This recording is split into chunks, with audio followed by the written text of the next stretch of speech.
Hi guys, welcome back.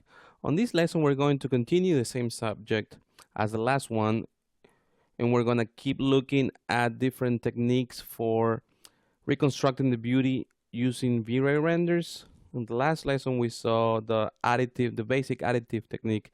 Now we're going to look at the advanced additive and possibly the subtractive one. What we have here is very similar from the slide from the last lesson. The formula is very similar, like I said. The only difference is that with the advanced additive, we get even more control on our comp by taking advantage of the raw passes and the reflection filters and refraction filters. Now, if we take the lighting and in the advanced additive, the lighting, we split it into diffuse multiplied by raw light, we're getting even more control. We do the same with the GI by splitting it into diffuse multiplied by raw GI, reflection filter by raw reflection for the refraction filter multiplied by the raw refraction, and then specular subsurface and self-illumination stay intact because they don't have any raw passes coming from V-Ray. Now, if we add all of these, like we did on the basic additive class, we should get the same result. We should get the beauty pass, the RGBA that came out of V-Ray. If we switch to After Effects and we look at this,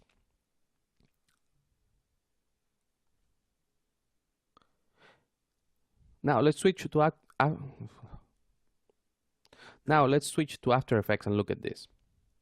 Before we get started, I wanted to mention that on the last lesson, I forgot to add the specular pass. I've addressed this issue in the project file, but I wanted to bring it up in case you guys were wondering. Now, the specular pass, it's very, very small contribution to the image, but it's very important to add it because that's part of the formula. And I've also taken time to rename this comp to additive. So when we do our comp for this lesson, it's going to be called advanced additive. I've also taken all the passes that we're going to use and pre-comp them so they're easy to grab instead of going through all these image sequences.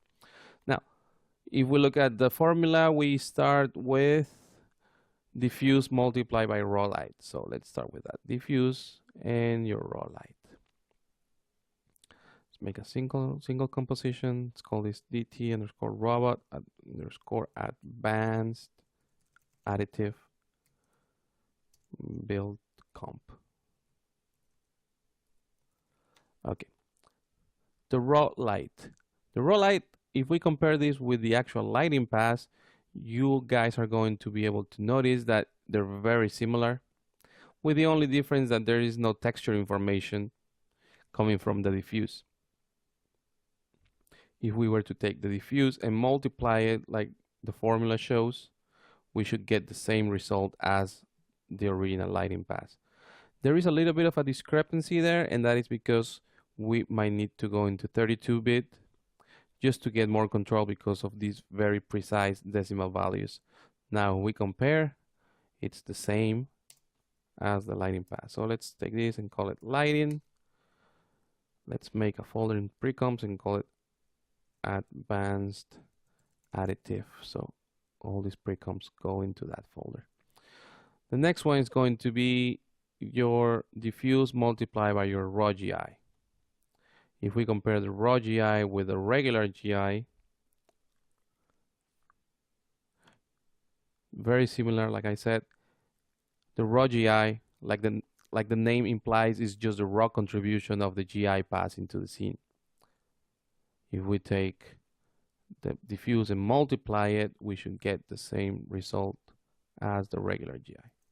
So let's call this GI, move that here, let's get rid of that one. Next one on the list is going to be the raw reflection multiplied by the reflection filter. So the raw reflection, if we compare that with the regular reflection, it's very bright, and that is because there is no Fresnel being applied to it, which is usually what you use on a regular glossy kind of reflective shader in V-Ray.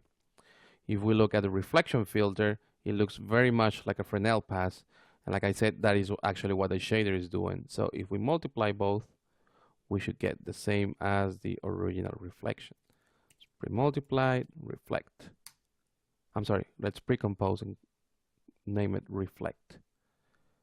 Now, next one is going to be the raw refraction by multiplied by the refraction filter.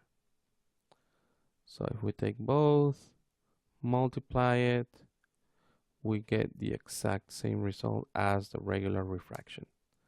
So take that, pre-compose it, refract. Move that into this folder. Let's move this into this folder. Now, the only ones that are left to add here are going to be these passes which do not have any raw equivalents. And let's follow what we did on the last class. Add this one and set it to stencil alpha so it works as a cookie cutter. Take all these passes and set them to add. Now, if we take a screenshot of the original beauty inside this robot alpha pre-comp and compare that to what we built, you will see that it's very, very similar. Only difference are going to be these edging problems again. This is the same situation that we dealt with on the last lesson. The only difference is that in this case, it's not going to be a black outline like it was on the last one. In this case, it's going to be a white outline. And what I was able to figure out is that if you go into these raw passes, and let's look at them here in the project folder, and here in this comp, you're going to see that it looks like the alpha wasn't pre-multiplied correctly. So that tells me that there was a problem with the way this was interpreted. So if we go here and hit guess, you're going to notice that it should be straight, and now the alpha is actually interpreted like it should. So let's do the same with the other raw passes. Raw light should be straight. Raw reflection, guess, should be straight. And raw refraction, I don't think this one. Yeah, no, this one stays pre-multiplied. Now if we go to our main comp, let's make the background black. We're still having the same problems, but it's actually a little bit better than it was last time. And you guys probably remember this from the last class, is that we have to pre-multiply these images. So I took that shift channels effect from the last class and actually saved it as a preset for you guys. It should be in the project files when you download them from the website. So if we add this to all these passes and pre-multiply them to the reflect, and pre-multiply, and pre-multiply. Let's do it to the lighting, and pre-multiply, and pre-multiply. Do we do it for this one? Yes. Let's do it for the refraction. Let's do it for subsurface, for specular, and self-illumination. And now if we compare that to the actual screen grab that we took of the beauty, it's a 1-to-1 result. Very similar. Identical. So now the last thing I want to talk about is how to take advantage of these passes, and that is by going into all these pre-comps and only affecting the lighting without affecting the actual color information from the textures. So I like to think of the advanced additive technique as the ultimate control that you have over the image without affecting anything that could become a problem later in the pipeline. So if you take the raw light, lower the light a little bit here, we're not affecting anything on the diffuse. Let's do the same for the GI. You know, a little bit more bounce light. Let's go into the reflection. Let's add a little more contrast to this reflection filter so we have less reflection showing through. Let's go into this diffuse. Let's add a hue and saturation. Tweak some of the colors. Add a little bit more saturation here on this orange. Let's do the same on this one.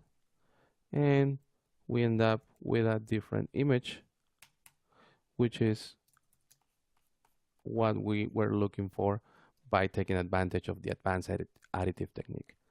So this was a look at the advanced additive technique in V-Ray. In the next lesson, we're going to look at subtractive and using light selects, which are also known as light contributions.